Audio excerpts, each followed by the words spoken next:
Boa noite a todos, sejam bem-vindos a mais um encontro aqui da Comissão de Direito Securitário da UAB de Campinas. Hoje vamos falar sobre um tema muito relevante para os empresários, a importância que o seguro tem para as empresas, quais os produtos que temos disponíveis no mercado e como o empresário poderá analisar e gerenciar o risco do seu negócio. Meu nome é Graziela Velasco, eu sou presidente da Comissão de Direito Securitário da UAB de Campinas. Gostaria muito de agradecer a nossa presidente, a doutora Luciana Freitas e todos da diretoria da OAB por esta oportunidade de debater sobre o direito do seguro e divulgar a importância que ele tem para o desenvolvimento econômico do nosso país. Quero agradecer ao Cláudio Durante por estar aqui conosco, por ter aceito o convite e passarei a ler o currículo do Cláudio. Cláudio Durante Júnior é corretor de seguros e especialista em gestão de risco. Tem mais de 14 anos de experiência no mercado segurador. É graduado em Administração de Empresas pelo Instituto Paulista de Ensino e Pesquisa. Tem MBA em Agronegócio pela USP-Exalc. Especialização em Gestão de Agronegócio pela Universidade Católica Dom Bosco. MBA em Gestão Comercial pela FGV. Cláudio, deixo com você a palavra. Boa noite a todos, obrigado pela oportunidade, obrigado OAB, obrigado doutora Graziela. E o objetivo desse bate-papo aqui hoje é poder compartilhar um pouco de informações, né, no que tange aí o seguro patrimonial, principalmente alguns pontos um pouco mais técnicos, visto que há muitas questões, né, de interpretação, mas muitas informações que não chegam até a ponta, né, ou não chegam pelo menos da forma que deveria. Então, o objetivo aqui, de fato, é poder compartilhar um pouquinho, né, espero agregar aí para todos. Posso compartilhar, começar a tela? Pode sim, Cláudio. Legal. Está abrindo aqui.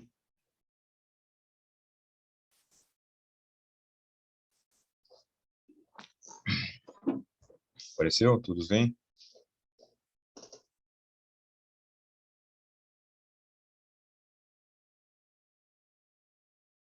Para mim apareceu sim, Cláudio, está ótimo. Legal. Bom, então, de uma forma simples, né, como falaremos aqui do seguro patrimonial, então, muitas empresas ali, né, como mencionado, contratam aí o seu seguro sem bases técnicas, né, simplesmente, ou a maioria das vezes, dependendo do tamanho da empresa, vai até o seu gerente ali do banco e, faz o meu seguro, né, e contrata ali, sei lá, por 100 mil, por 500 mil, por 1 milhão, né, então não tem essa base para contratação de acordo. E aí, quando acontece o sinistro, é aquela velha história, né? Poxa, eu tenho seguro já há 20 anos, há 30 anos, há muito tempo, nunca precisei, né? Entre aspas, nunca precisei e agora que eu preciso não tem cobertura. Então, tentar quebrar um pouquinho esse paradigma, né? O objetivo aqui agora é a gente compartilhar um pouquinho desses conceitos para o entendimento, né? O que eu tenho que considerar, que valores, por quê e para quê, como funciona, qual que é a base de tudo isso, tá?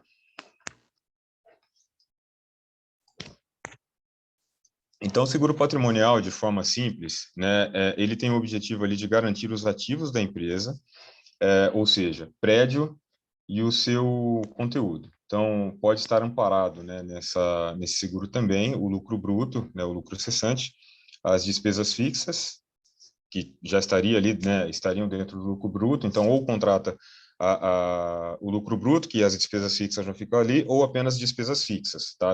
De acordo com a previsão da empresa, para o próximo período. E também a cobertura, né, é possível estar contratando aluguel. E a modalidade, né, o seguro patrimonial, ele pode ser o compreensível empresarial, que é o mais trivial, e a maioria das seguradoras já dá a possibilidade de trabalhar isso, né, na ponta, não passando necessariamente por uma área técnica, um risco nomeado e operacional e o risco operacional. Quando a gente fala em compreensível empresarial, entra talvez ali o pequeno e médio mercado, né? Depende da seguradora, ela coloca ali um limite. Então, por exemplo, algumas seguradoras com limite de 15 milhões, até 15 milhões, ele considera ali um compreensível empresarial. Partindo de 15 milhões, ele pode entrar já num risco nomeado e operacional. Tá? O risco nomeado operacional e operacional, basicamente, o nomeado você, né, segurado, pode, de fato, estar nomeando as coberturas. Então, quero a cobertura A, B, C e D. Tá? Então, fica numa linha de coberturas ali da qual é definida pelo segurado. E o risco operacional, ele também segue nessa linha, né? Mas ele entra, como que a gente pode dizer, voltado mais para um dano material. Então, isso não é necessariamente assim, mas alguma cobertura que ela possa caracterizar como um dano material, se eu não tenho ela nomeada num eventual sinistro, ela pode entrar na cobertura básica como dano material. Só que daí tem uma franquia maior, né? A taxa do seguro é maior, até é visto essa abertura, né? É um pouco maior um pouco mais abrangente, né, no quesito cobertura, tá? Então, é muito de critério técnico, ali tem toda uma análise já diferenciada também da seguradora, para poder ali apresentar uma condição nesse sentido, tá? E o compreensivo, só voltando um pouquinho, o compreensivo, né, como dito ali, para pequenas e médias empresas, então, geralmente, ali entre 10, 15 milhões, até 10, 15 milhões, você consegue, né, tá trabalhando isso direto, tá, na ponta.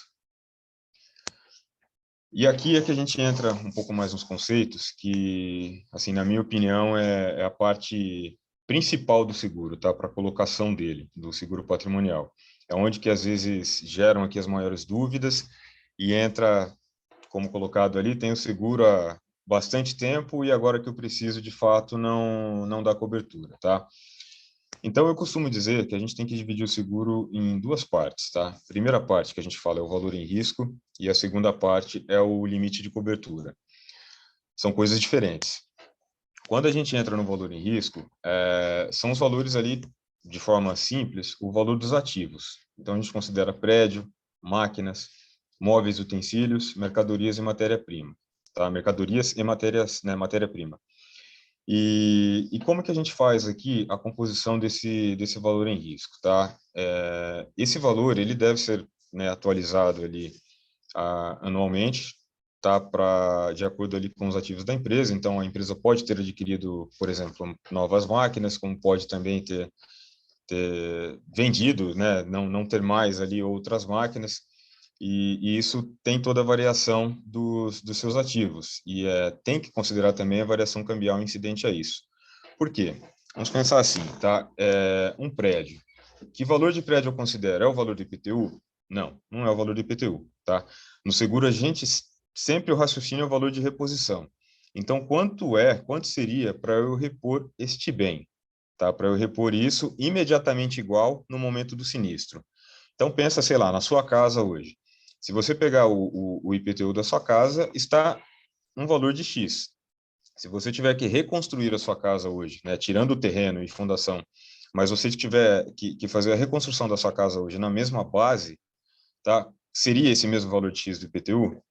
Não, né? Porque dali você tem material, você tem mão de obra, talvez a própria valorização ali do imóvel. Então, o valor que você deve considerar é o valor de reposição, tá?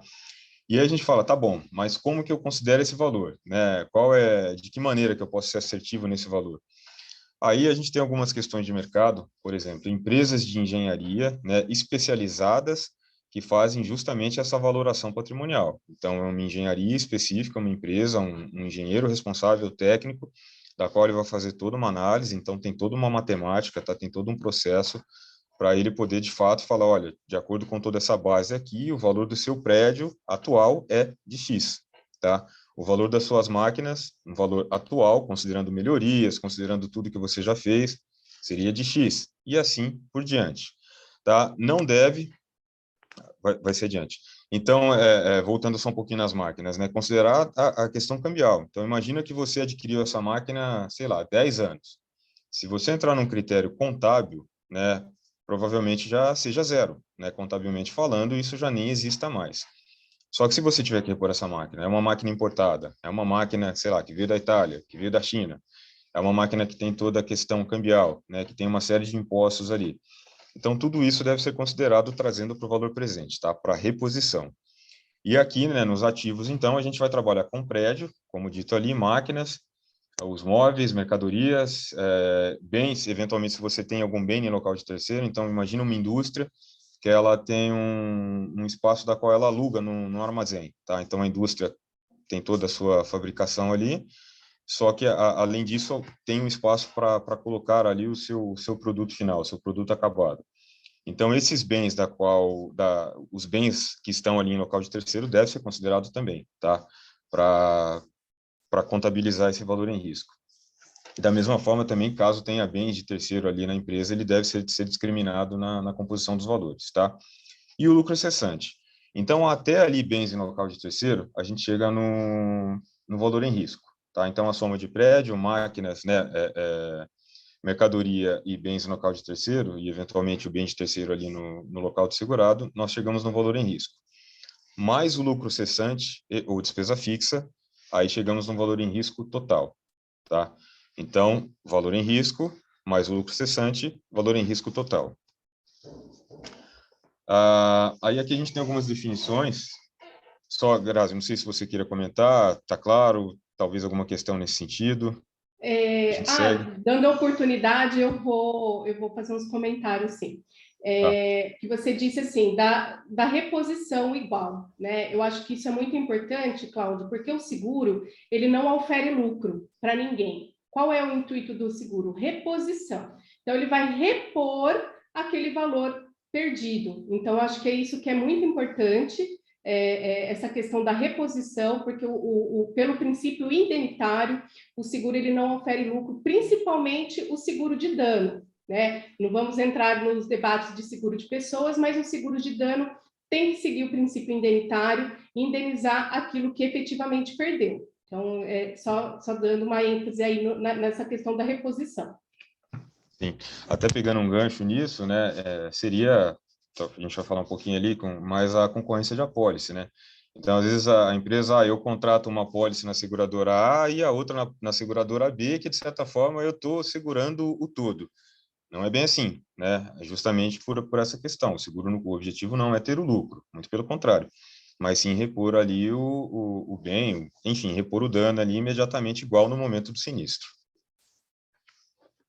Tá? Então, aqui a gente entra um pouquinho em algumas definições de valor de novo, depreciação técnica e valor atual, né? Então, quando falamos aqui em valor de novo, né, é o valor de reposição do bem na mesma característica no estado de novo, tá? Então, sei lá, uma máquina, um equipamento já pode ter ali talvez 5, 10 anos, mas e talvez nem tenha exatamente mais aquele modelo no mercado, né? Mas eu tenho um modelo que substitui um modelo novo, que seja um modelo novo mais atualizado, né? Então, assim, sempre pensando, quando a gente fala em valor de novo, é o valor de reposição deste bem na mesma característica no estado de novo, tá? A depreciação técnica é estabelecida com base ali no uso, conservação e a idade do bem na data daquele sinistro. Então, como dito lá, ela é diferente da contábil, tá? Então, a gente não entenda a depreciação contábil para critério ali da gente chegar até o valor em risco, tá? Porque, contabilmente falando, aquilo já pode nem existir mais, né? Dependendo da idade do bem efetivamente. E o valor atual, né, é o valor de novo menos a depreciação técnica, tá? Então, em caso de sinistro, tudo isso vai ser considerado, vai ser levado em conta. Né? Aí tem todos os critérios técnicos, conforme a apólice, né, toda a questão matemática, enfim, aí entra um pouco mais no detalhe de indenização de sinistro mesmo, que talvez numa oportunidade a gente possa falar com mais calma, tá? Mas só para entender de uma forma mais simples ali o conceito.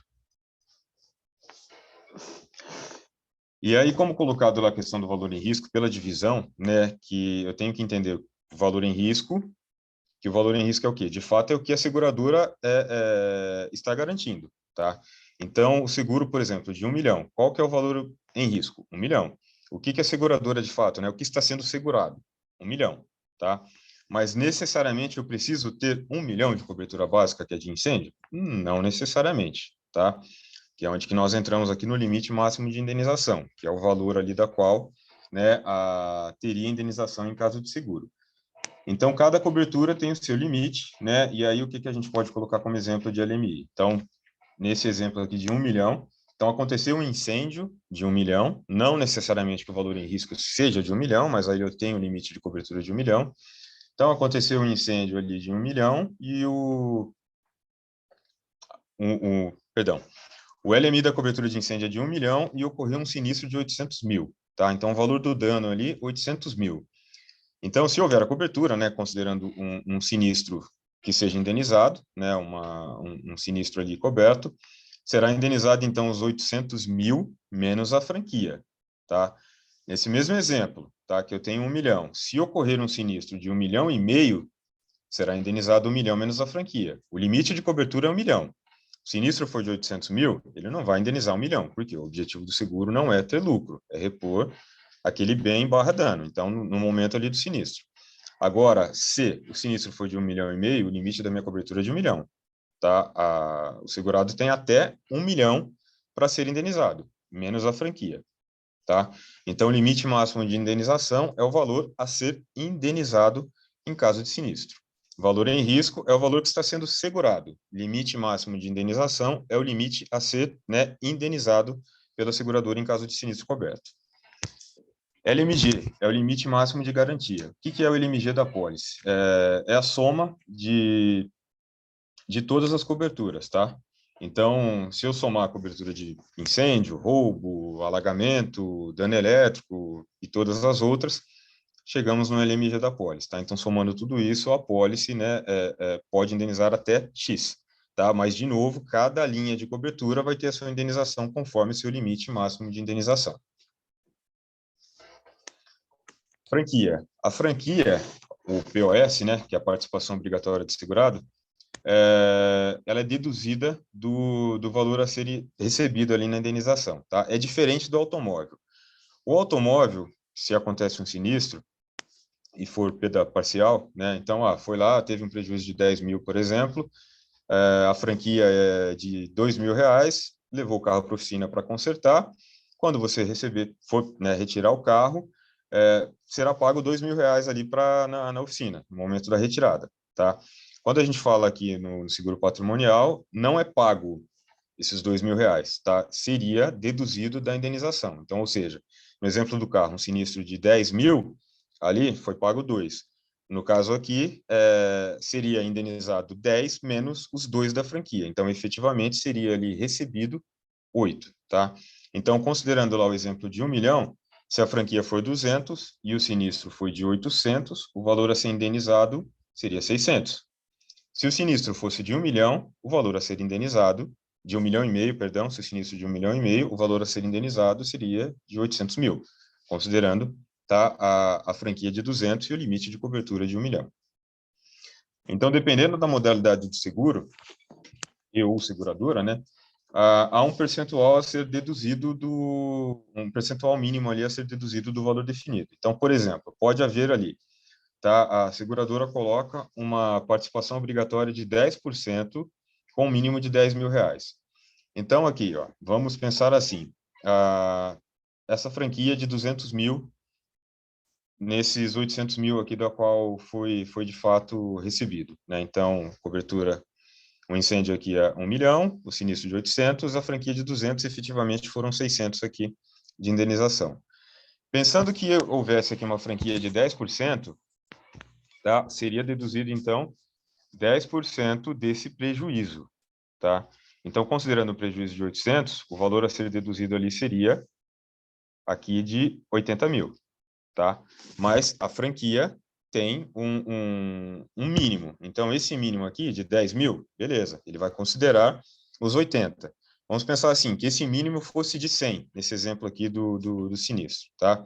Não seria deduzido os 80 mil, e sim 100 mil, que é o mínimo ali nesse exemplo, tá?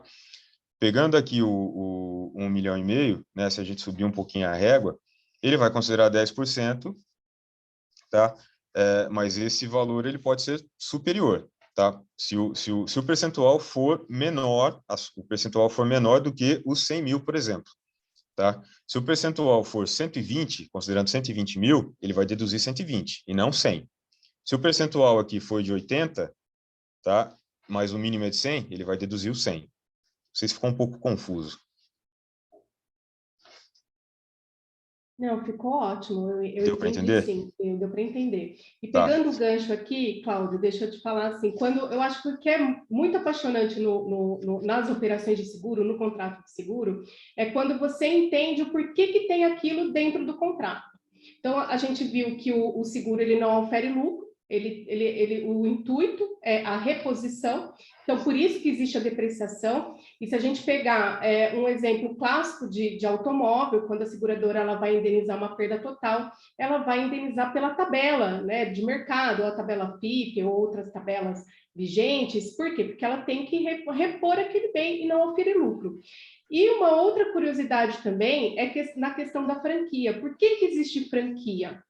Para que o segurado se abstenha de causar um dano, né, no patrimônio. Então, vamos pensar de novo no seguro automóvel. Numa franquia de R$ 2.000, se a pessoa... e também para tornar fácil a operação do seguro. Por quê? Imagina a pessoa no automóvel, raspou o veículo no portão e aquele prejuízo deu R$ 200. Então, imagina se todo dano de R$ 200 fosse acionado a seguradora para fazer o pagamento. Ia se tornar inviável a operação do seguro. Então, você coloca uma franquia justamente para o segurado se abster, né, de causar um dano, ter um zelo pelo bem, e também para tornar isso operável dentro da seguradora, porque imagina se qualquer dano, qualquer valor fosse colocado para ser indenizado pela seguradora. Então, seriam essas ponderações que eu queria colocar aqui. Legal, obrigado aí pela contribuição. Tá, então, e outra coisa também, né, pegando um gancho em cima disso, existe a possibilidade, né, de acordo ali com o seguro, de você pegando o mesmo raciocínio do automóvel, reduzir a franquia ou até mesmo majorar, tá? Dependendo do tamanho da empresa, muitas até elas sobem a régua da franquia, tá? Porque daí, consequentemente, o prêmio do seguro, né, ele vai diminuir, mas ela já tem toda uma gestão de risco, já tem toda uma estrutura, né, já tem uma série de fatores ali, dentre outras questões, como, por exemplo, ela já tem ela tem um relatório, ela consegue colocar isso em números, né, colocar no papel, de que se ocorrer uma perda, uma perda grande ali, um sinistro vultuoso de um vendaval, por exemplo, qual que pode ser a perda máxima provável dela? Então, ela já tem um estudo matemático para aquilo. Então, imagina assim, olha, se eu tiver um prejuízo grande aqui, seria talvez de, sei lá, 1 milhão, tá? Então, até esse 1 milhão, ela consegue suportar. Então, ela já até coloca isso como um custo dela anual ali de manutenção periódica, por exemplo. Consequentemente, ela até sobe essa linha, a régua dela de franquia. Então, se eu já vou suportar 1 milhão, automaticamente eu já consigo incluir isso no meu orçamento, eu não precisaria ter uma franquia de 500 mil. Ela vai deixar a régua a partir de 1 milhão, de fato, do prejuízo, né, para que aí sim ela vá trabalhar, de fato, o seguro comece a operar. Então, ou seja, ela transfere aquilo que ela não consegue suportar. Tá? Então, são várias possibilidades ali que é fundamental entender o risco, né, fazer todo um desenho, de acordo para daí sim você buscar uma colocação de seguro que vá, né, alinhado ali com as expectativas da empresa, com aquilo que ela consegue suportar e com aquilo que não, para de fato transferir para o seguro. Aqui algumas coberturas, tá? Dentro do seguro patrimonial, então existem outras várias, né? Mas quando a gente fala cobertura básica, então essa cobertura ali contempla o incêndio, queda de raio, explosão. Então, quando houver o que é a cobertura básica, tá? Então, a cobertura básica está contemplada isso daqui, incêndio, queda de raio, explosão. Aí, depois a gente vai descendo, tá? Roubo, furto qualificado. Então, o roubo ali, desde que haja, né, uma vítima, não necessariamente com mão armada, mas havendo uma pessoa. O furto qualificado tem que ter algum vestígio, né, porque o simples desaparecimento não vai caracterizar. Então, poxa, tô com a caneta aqui, a hora que eu volto a caneta não está mais. A caneta sumiu, do nada. Não tem como provar, né? Então, de fato, tem que haver ali uma comprovação. Câmera, sei lá, quebra de janela, arrombamento, alguma coisa nesse sentido, tá? Alagamento é água de fora para dentro, tá? De uma forma simples. Rompeu toda uma tubulação aqui, dentro do terreno, dentro do site. É alagamento? Não, tá? Ele não vai caracterizar. Então, teria que vir de fora para dentro, tá? Quebra de máquina, equipamento móvel. Então, equipamento móvel a gente poderia colocar aqui em empilhadeira, por exemplo. Estacionário, algum maquinário ali que você não vai ter essa movimentação, ele vai fazer um paralelo ali com a quebra de máquina, né? Acho que são coberturas, são coberturas complementares. Perda de pagamento de aluguel, então em caso de um sinistro ali, incêndio, você vai deixar de pagar o aluguel, talvez, porque não vai conseguir ficar, vai ter que sair, ou talvez vai ter até que se, né, tá alugando um outro local. Então, o objetivo dessa cobertura seria isso daí. Tá? E o lucro cessante é despesa fixa, tá? Aqui, ele sempre vai ser decorrente de, tá? O que eu quero dizer decorrente de? Vamos falar de lucro cessante. O lucro cessante é o lucro bruto, tá? Então, para chegar também na cobertura, não é simplesmente pegar ali, coloca, sei lá, considera 500 mil, tá? De cobertura. Não. Tem todo um cálculo matemático ali, contábil, tá? Já tem todas umas fórmulas prontas, simplesmente que você vai pegar o número da sua empresa para poder chegar, de fato, no valor. Então, não é, tá, eu quero contratar 100 mil apenas. Você pode até contratar, tá? A gente vai falar daqui a pouquinho da questão do rateio, mas provavelmente você vai ter problema de rateio se esse número não tiver de acordo com seus números mesmo, tá? Mas, assim, quando a gente fala decorrente, por exemplo, o lucro cessante ele vai ser decorrente da cobertura básica, tá? Então, para você acionar ali, para ter, de fato, a cobertura do lucro cessante, vai ter que ter acontecido um incêndio, uma queda de raio, uma explosão, tá? Então, decorrente disso, eu deixei de vender, as minhas vendas caíram. Tivemos agora a questão dos 2 anos ali da pandemia, então, muitas empresas ali tiveram, né, seus prejuízos, enfim, né, o que aconteceu na vida de todo mundo. Mas como simplesmente o fato de não vender, eu vou acionar o lucro cessante? Não, aí é uma questão de mercado, tá? Então, ele sempre será decorrente da cobertura básica, ele pode ser decorrente de uma quebra de máquina, tá? Então, isso é fundamental para a indústria, porque às vezes a indústria ali, poxa, ela tem toda uma linha de produção e ok, né? Mas o lucro cessante ele só está decorrente da básica. Mas a chance de uma máquina quebrar e ele parar de produzir, pelo menos por um período, ou até que essa máquina seja consertada, seja trocada, sei lá, 10, 15 dias, 30 dias, 60 dias, o que isso vai impactar de fato no resultado dele? Né? Então, se o lucro cessante também não for decorrente de quebra de máquina num evento como esse, tá? Ele até pode ter a cobertura de quebra de máquina, mas se não houver ali a ligação do lucro cessante, só quebra de máquina, tá? E a despesa fixa é o mesmo raciocínio do lucro cessante, tá? É que se a previsão operar no lucro, lucro cessante. Lucro, né? Se for só a despesa, a previsão não é operar no azul. Agora, no próximo período, ele pode estar contratando a despesa fixa ali, tá? Dentre outras coberturas. Bom, tão importante também dizer o que está coberto, eu acho que é tão mais importante ainda dizer o que não está, né? No sentido de exclusões, tá? Tem até um segmento aqui, né, dentro também do seguro que a gente fala que é o all risks, né? Todos os riscos. E é até legal a definição desse conceito, né? Esse conceito, ele cobre tudo aquilo que ele não exclui. Então, ou seja, você pega a pólice, sei lá, tem 15 páginas de exclusão, tá? Se eventualmente uma linha ali, né, uma cobertura, não há uma exclusão efetiva ali, automaticamente ele estaria coberto, tá? Mas quando a gente fala desse compreensivo, do risco nomeado operacional, então você tem todas as linhas ali, todas as exclusões, tá? Mas basicamente aqui, né, trivial, o entupimento, a questão de calha, por exemplo, poxa, ficou ali um monte de folha na calha, entupiu e deu todo aquele problema, tá? A má conservação, instalação, o simples desgaste natural, né, do bem, tá? O desaparecimento simples ali, como colocado no furto simples. Então, tudo isso já é risco excluído, tá? Então, de novo, né, vale lembrar, eu tenho seguro já há 20 anos, agora que eu preciso, não serve para nada. Primeiro ponto, né, foi considerado tudo aquilo lá para trás e foi feita a contratação de acordo? Segundo, né, o que de fato aconteceu? Talvez ali a calha estava sem manutenção e aconteceu toda uma questão, né, nesse sentido de um problema de calha. Então, ou seja, automaticamente é um risco excluído, tá? Então, é importante entender isso daí, tá? Aqui algumas das exclusões. Outro ponto aqui, tá? É legal a gente colocar a reintegração de cobertura. Então, o que é a reintegração de cobertura? Houve o sinistro, né? A seguradora indenizou. Sei lá, teve um dano elétrico, tá? Foi indenizado ali R$ 10.000. E automaticamente esse valor vai saindo da cobertura. Se eu tenho um limite de 20 mil, em tese ali eu tenho 10 mil ali, né? Que eu teria ainda de indenização no eventual sinistro. Mas essa cobertura, né, talvez na totalidade, ou se ela zerar, você pode até recontratar, né, ou seja, fazer a reintegração dessa cobertura.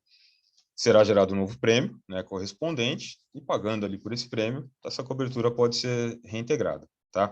Isso lembrando, né, desde dentro do dano elétrico, um roubo, tá?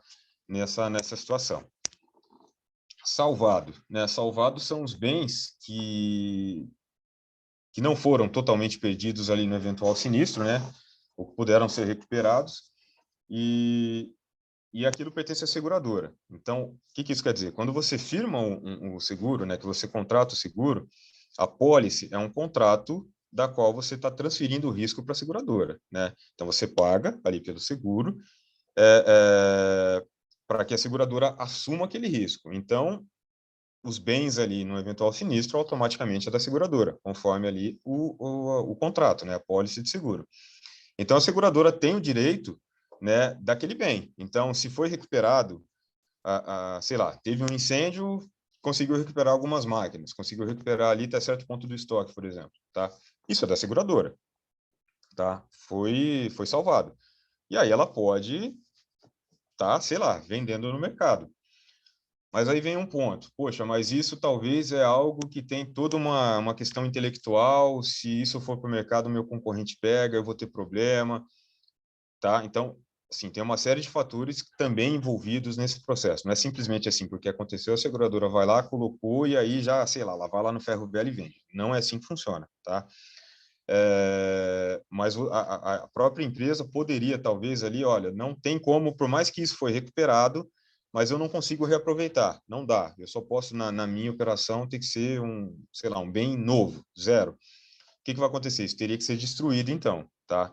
Porque se for para o mercado, o meu concorrente pode pegar, eu posso ter problemas. Então, o que vai acontecer ali? Teria que ser, então, contratada, talvez, você mesmo, ou uma empresa especializada para fazer essa destruição, mas aí fica tudo a custo do segurado e tem que ser apresentado para a seguradora ali a comprovação, um laudo de que, de fato, aquilo foi destruído, tá? Então, essa questão do salvado. Então, assim, tem alguns pontos que precisam ser melhor esclarecidos, mas, resumidamente, seria isso, tá?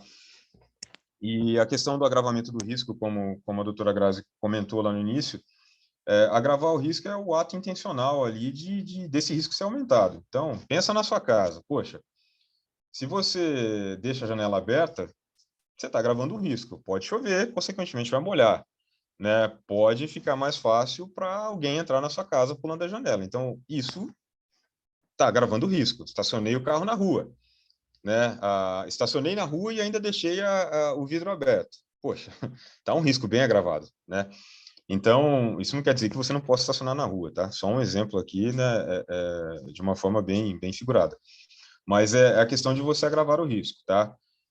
Então, é importante entender, a seguradora assume até aquilo que foi declarado. Então, se tiver algum problema e, de fato, viu que esse risco foi aumentado sem um conhecimento da seguradora e sem, consequentemente, uma anuência dela, pode ter problema ali no sinistro, tá?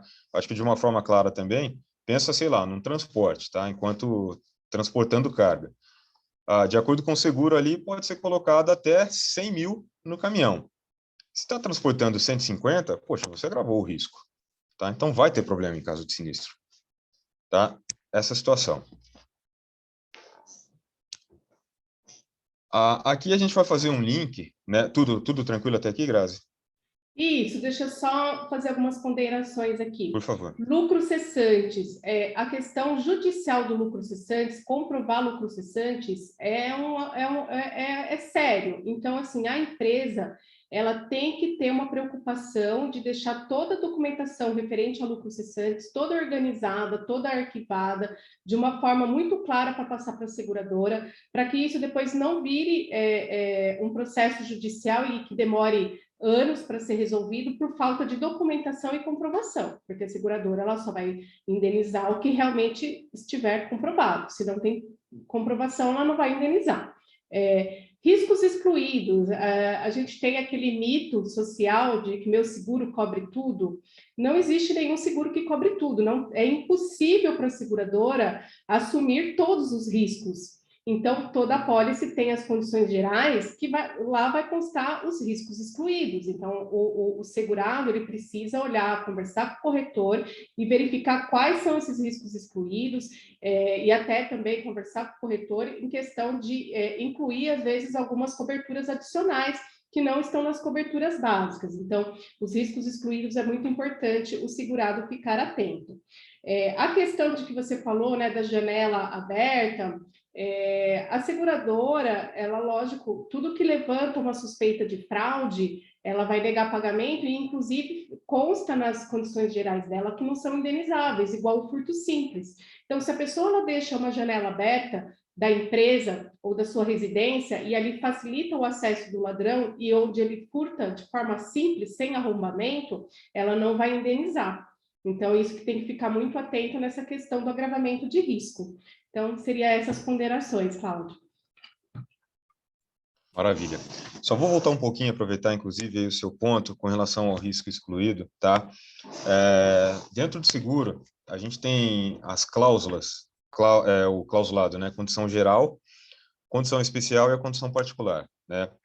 O que isso quer dizer? A condição geral é basicamente, né, com algumas exceções ali, mas é basicamente igual para todas as seguradoras.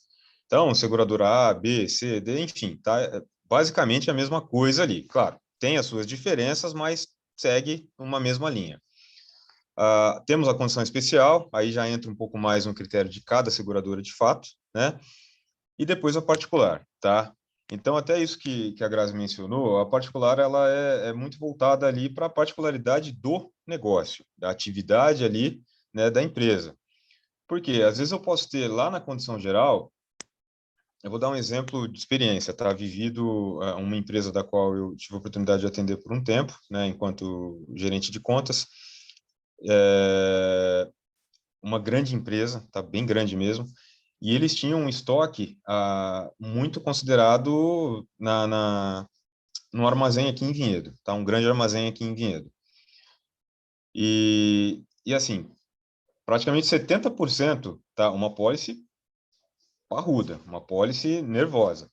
Praticamente 70% do valor, né, em risco dessa pólice, né, do bem final dele ali, da mercadoria já do final, estava alocado nesse armazém.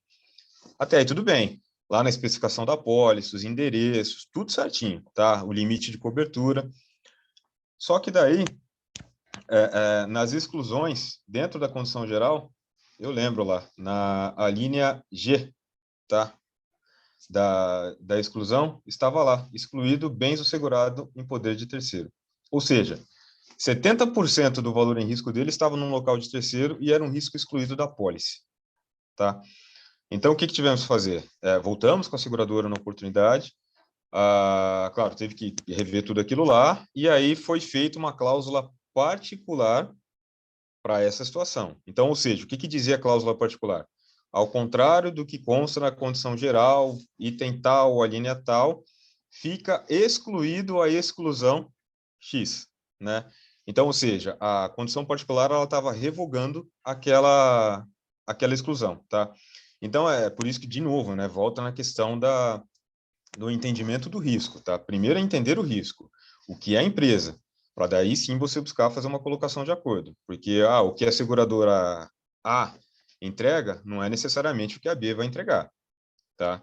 Então, de novo, entender, fazer todo um desenho para daí sim, né, buscar ali a colocação de acordo, tá bom? E aí aqui entramos então, volta, né, vai fazer um paralelo muito grande aqui com o valor em risco, tá? Da questão do risco absoluto e o risco relativo. Então, o seguro patrimonial, ele tem essas duas modalidades, o risco absoluto e o relativo, tá? Então, quando a gente fala de risco absoluto, a indenização é paga até o limite máximo de indenização. Então, um exemplo mais simples, pensa num seguro residencial, tá? Contratou o seguro residencial ali por 500 mil. Ele foi contratado a um risco absoluto. Então, se houver um incêndio, por exemplo, de fato tiver um prejuízo vultuoso ali, um prejuízo grande, a seguradora indeniza, foi um prejuízo de 500 mil, ela vai indenizar até o limite que ela tem de indenização. 500 mil menos a franquia, indenizou. Ok, tá? Então, esse é o absoluto. Quando a gente fala de risco relativo, primeiro risco relativo, esse VRD e o VRA, VRD, valor em risco declarado, VRA, valor em risco apurado. A seguradora vai fazer ali, tá, toda uma apuração. Então, assim, pensa numa empresa, por exemplo, que tem o valor em risco de 10 milhões, dentro daquele raciocínio lá de trás, tá, dos ativos, considerando todo aquele cenário, pensando que ela tenha 10 milhões, tá? Só que ela declara 5 milhões. Tá, não foi má fé, nada disso, mas ela declarou 5 milhões, tá? Considerou o valor contábil, estava depreciado e tal, 5 milhões. Aí aconteceu um sinistro, tá? Aí pensa lá no LMI, ela tem lá 1 milhão de cobertura. Tem 1 milhão, né, de acordo com o sinistro, então ela teria, está dentro do 1 milhão da qual ela contratou já, que já está no LMI, tudo certo, então ela teria esse 1 milhão para ser indenizada. Tá? E o que vai acontecer? A indenização, a seguradora vai apurar efetivamente ali 10 milhões, tá? Ela declarou 5, mas foi apurada efetivamente 10. E ela teria 1 milhão a ser indenizado de acordo com aquele sinistro. A seguradora também ela vai proporcionalizar a indenização da mesma forma da qual foi declarado. Ou seja, ela declarou 50% daquilo que efetivamente ela tem. Os 10 milhões, ela declarou 5. Ela teria 1 milhão a ser indenizada, né, menos a franquia. Só que daí, como que seria aplicado um rateio, ela não vai receber 800 mil. 1 milhão menos 200 mil de franquia, 800 mil. Ela vai receber na mesma proporção da qual ela declarou. Ou seja, ao invés de ela receber 1 milhão menos a franquia, ela teria 500 mil menos a franquia. Tá? 50% daquilo que efetivamente foi declarado. Valor em risco declarado, valor em risco apurado. Tá? Trago de novo a mesma menção. Tenho seguro já há 20 anos, agora que eu preciso de fato, não cobre. Talvez você tenha tomado um rateio, tá? Pode ter sido aplicada uma cláusula de rateio. Então, por isso que é fundamental ser colocado ali, entender os valores dos ativos, né, a questão do lucro cessante, porque o rateio, o risco relativo, ele é aplicado na cobertura básica de incêndio e no lucro cessante, ou a despesa fixa, tá? Roubo, alagamento, vendaval, por exemplo, eles entram, né, salvo alguma exceção, mas ele vai entrar na cobertura ali de absoluta, tá? Então, até aquele limite da qual tem contratado. Incêndio e o lucro cessante, a despesa fixa, ele sempre é relativo, tá? Então, esses valores precisam estar o mais próximo possível da realidade. E, de novo, como eu sei qual que é o valor exato, tá? Por exemplo, há empresas, há engenharias, né, parcerias, inclusive, né, que temos, mas que faz todo esse trabalho, né, de valoração para você chegar ali num valor chancelado, né, por um especialista, tá? Deu para entender, Grazi, a questão do risco absoluto, risco relativo, rateio, ficou claro? Sim, sim, e eu quero dizer uma frase muito famosa do doutrinador Walter Polido, que ele diz que o seguro ele tem que ser útil para quem contrata. Então, você contrata um seguro, aí chega na hora da indenização, você não recebe aquilo que você efetivamente perdeu. Então, por isso que é importante ter realmente um profissional, um consultor, um corretor consultor, principalmente para as empresas, para que possa apurar realmente os valores e fazer uma pólice adequada. Porque não adianta você fazer em banco ou fazer com vendedores, que não vai ter toda essa orientação. E aí vai chegar na hora da indenização e realmente o seguro ele não vai ser útil. Então é muito importante realmente buscar um profissional especializado. Legal. Só aproveitando também, já usar como exemplo recente, inclusive, aqui na nossa operação, né, trabalhamos com uma indústria de papel na região de Jundiaí, tá? E estava sem seguro, inclusive, a última contratação dele tinha sido em 2020. E eu, justamente, né, no bate-papo com ele, ali com o questionário, da qual eu pedi para ele preencher, para a gente ter as informações, com as informações que foram solicitadas para a gente ali chegar no valor, tá? Ele me passou a pólice anterior dele, a última, com um valor de 600 mil. Aí ele tinha cobertura de incêndio, 600 mil a básica, 50 mil de vendaval e 5 mil para roubo, uma indústria de papel. Aí eu falei para ele, tá, como que você chegou, né, nesses 600 mil? Qual é o critério que você utilizou de fato para 600 mil? Você só tem um prédio administrativo ali, um pedacinho de estoque, dá nesse valor e tal? Ele falou, não, eu tenho a fábrica, tenho estoque, tenho matéria-prima, tenho máquinas, tenho tudo. Aí eu comecei justamente a fazer as perguntas para ele, né? Eu fiz as perguntas. Então, ó, entendendo, trazendo isso para um valor presente, pensando nessas máquinas, se você tiver que repor hoje, tal, todo, né, todo o racional ali, ele chegou no valor de 4 milhões e meio. Então, ou seja, ele fazia a contratação ali por 600, pagava R$ 1.000 por ano no seguro, e ali, né, a gente chegou no valor de 4,5. Só que assim, de novo, né, nesse valor trazendo de acordo com as perguntas colocadas. Esse valor ainda, até sugeri para ele, é necessário que seja feita toda uma avaliação, sua atividade, não é uma colocação simples e tal, né, todo esse cenário, mas quem determina é sempre o cliente, tá? E aí ele chegou nesses 4,5. Claro, o seguro mudou totalmente, né? Uma outra configuração, enfim, né? Não tinha como comparar uma coisa com a outra. Mas qual foi a lição deixada ali para ele, né? Você não tinha ali R$ 1.000, R$ 1.500 que você pagava de seguro no ano, né? Você literalmente, sei lá, você podia fazer qualquer outra coisa com R$ 1.500 além do que pagar o seguro, porque você não tinha cobertura, né? Tomaria um rateio gigante em caso de sinistro, tá?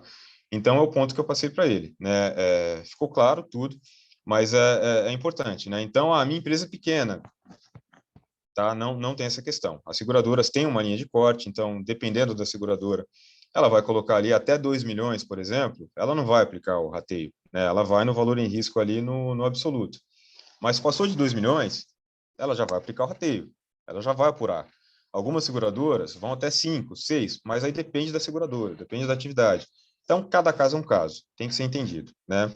Mas fazer toda a análise antes para daí sim buscar uma colocação de seguro de acordo. Sinistro. Então, sinistro é o evento amparado, né?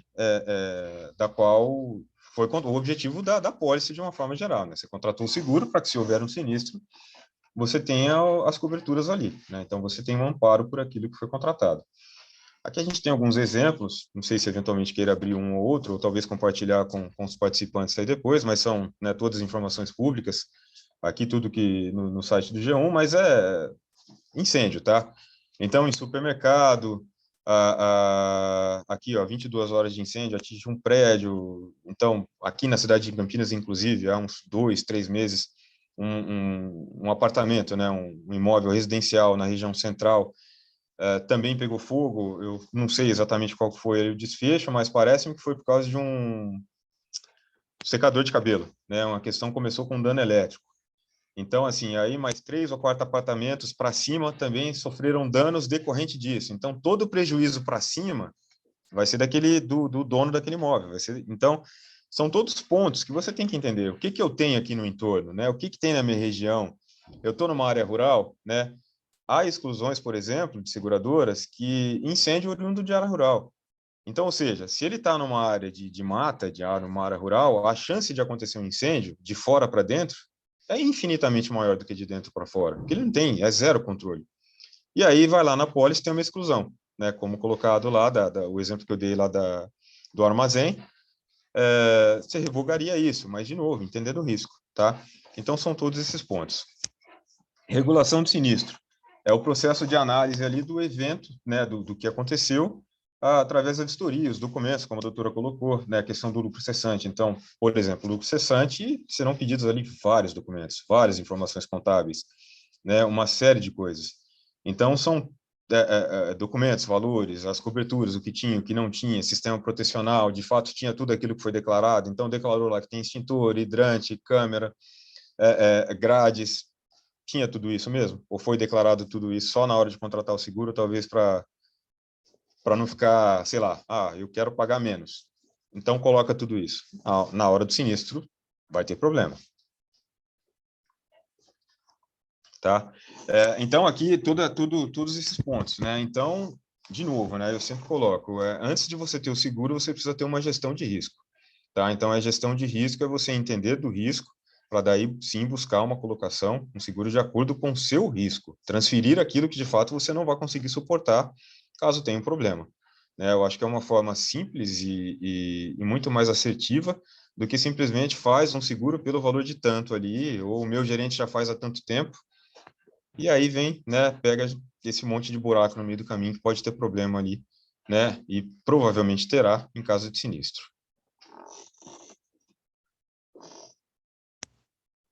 Deixa eu só fazer uma ponderação aqui, Cláudio, com relação aos princípios do contrato de seguro.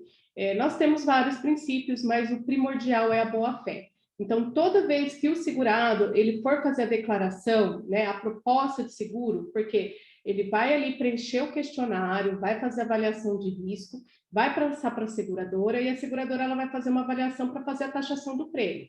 Lembrando que prêmio é o que o segurado paga para a seguradora. Existe muita confusão, mas prêmio é o que se paga para a seguradora. O segurado paga para a seguradora. Então, ela vai fazer toda essa análise de risco e se ela entender que o risco é muito alto, ela pode declinar. Ela fala, não, eu não vou fazer o seu seguro. Então, ela pode ter essa recusa e é importante que o segurado coloque com veracidade todas as informações, porque se ele omitir informações importantes que estão sendo perguntadas e ele omitir, ele pode perder o direito à indenização. E essa sanção civil está prevista no Código Civil. Então, isso é muito importante. O princípio da boa-fé, lógico, é aplicado tanto para o segurado quanto para a seguradora, mas ele precisa, o segurado, dizer com clareza todas as informações para justamente a seguradora fazer essa análise de risco e ter um contrato equilibrado. Então, isso é muito importante. E, lógico, se ficar apurado aí uma omissão de informações importantes, a indenização ela será negada e essa negativa está prevista no Código Civil. Acho que disso dá para fazer um paralelo, talvez, com o automóvel, né?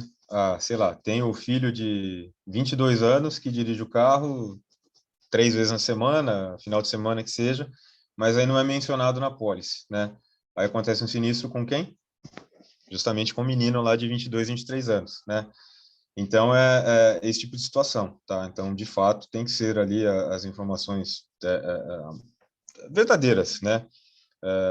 Como diz ali um grande amigo, a verdade liberta, né? Então, está tudo ali o mais claro possível para não ter problema em caso de sinistro. Porque você já tem o problema do sinistro em si. Poxa, aí você vai ter um segundo problema, que, na verdade, o que você achou que seria a solução é uma consequência, né? Ou seja, um problema criou outro problema, mas, na verdade, esse outro problema aqui foi criado por você mesmo, né? Então, é mais ou menos isso. Tá de acordo para minimizar. E aproveitando aqui, no mês que vem, nós vamos fazer um evento sobre a fraude contra o seguro. O Dr. Márcio Malfatti, ele vai vir falar com a gente sobre as fraudes. Tem casos de fraudes de incêndio, de seguro de vida, porque a seguradora ela vai regular o sinistro, ela vai fazer uma avaliação para verificar como que ocorreu aquele sinistro, aquele incêndio, ele foi causado, teve dolo. É um assunto muito interessante e no próximo mês nós teremos um evento falando só de fraude para seguros, então já estão todos convidados. Legal.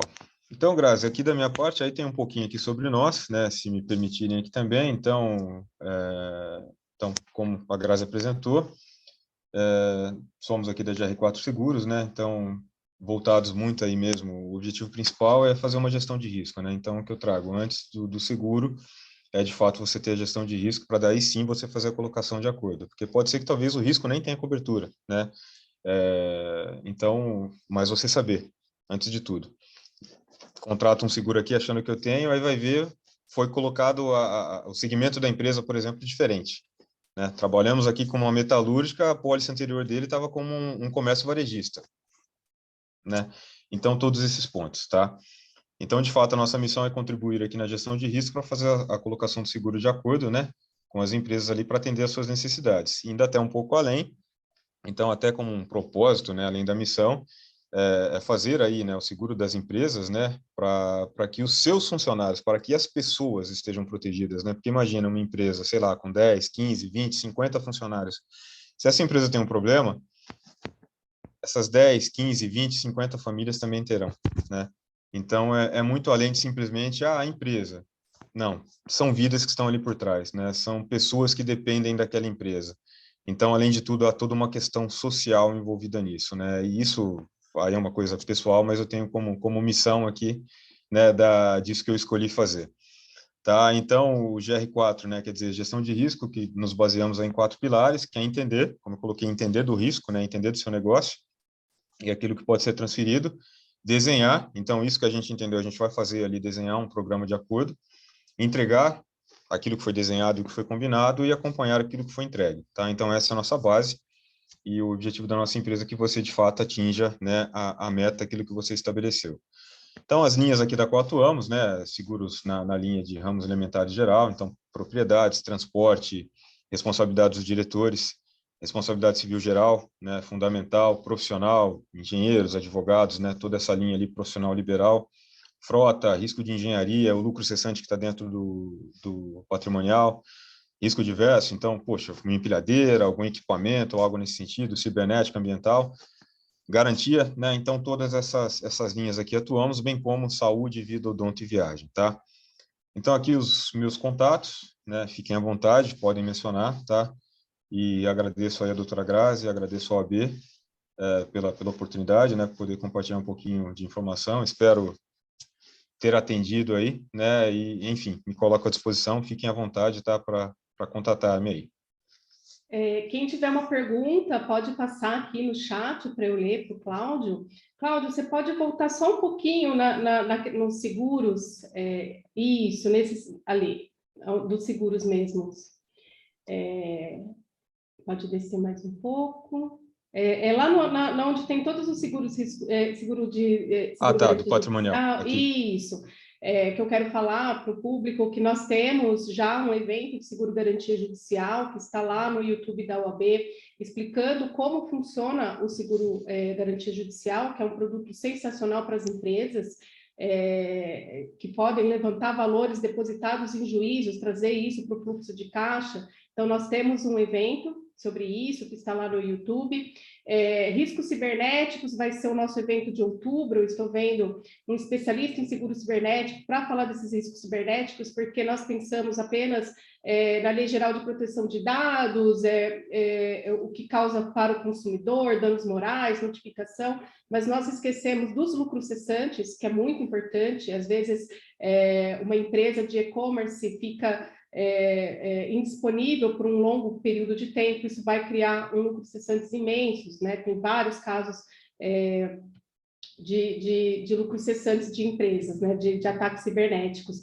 E assim, coloco como missão aqui da presidente, né, da comissão, trazer mais seguros, mais produtos de seguros, para que todos possam entender a importância que o seguro tem, porque ele evita a ruína financeira, seja de empresa, seja de pessoas. Imagina a pessoa ter uma empresa e, por causa de um incêndio, ela perder tudo e não conseguir mais operar, né? Ela não conseguir mais se reerguer. Então, o seguro ele tem essa função muito importante e, com certeza, tem muitas empresas que só conseguem operar hoje por causa do seguro, né? Porque o risco é muito grande. Então, trazer aí essa importância para um contrato muito importante para a nossa sociedade. Não temos perguntas ou temos? Não temos perguntas hoje, então espero que todos tenham entendido a exposição. Também me coloco à disposição, caso alguém queira conversar depois, tiver dúvidas posteriormente, de entrar em contato comigo. Então, vou finalizar, quero agradecer as meninas da UAB, a Andressa, a Carol, sem elas isso daqui não se tornaria possível, ela que dá todo esse suporte técnico para nós. Agradecer a presidente, a doutora Luciana Freitas, o doutor Paulo Braga, agradecer a todos da diretoria e agradecer ao Cláudio de dispor o seu tempo aqui e nos ensinar a importância do seguro. Obrigado pela oportunidade, obrigado a todos, tá? E contem comigo, contem conosco. Boa noite a todos. Boa noite.